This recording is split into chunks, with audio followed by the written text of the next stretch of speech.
திறக்கக்கூடிய portal வழியா உருவாக்கப்பட்ட புது கேமிங்குள்ள வர ஆரம்பிக்கிறாங்க.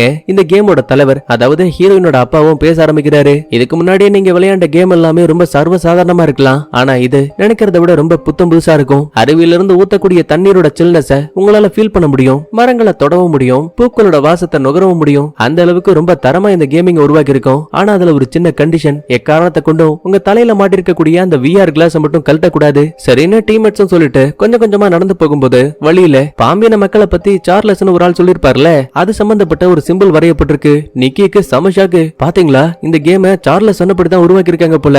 இதுக்கு முன்னாடி பார்த்த அரக்கர்களை தாண்டி இந்த கேமிங்ல பாம்பின அரக்கர்கள் தான் வருவாங்கன்னு நினைக்கிறேன். இப்படி எல்லாம் பேசிக்கிட்டே காட்டு வழியா போகும்போது பாதியிலேயே ஹீரோவுக்கு வித்தியாசமான சத்தங்கள் கேக்குது. ஆனா அதெல்லாம் பெருசா கண்டுக்கல. அப்ப திடீர்னு காட்டுக்குள்ள இருந்து யாரோ இவங்கள சுத்தி வளைக்கிற மாதிரி தெரியுது. சந்தேகத்துல ஹீரோயின் தான் சூட்ல இருக்க பவரை பயன்படுத்தி ஒரு ஜம்ப் அடிப்பா பாருங்க.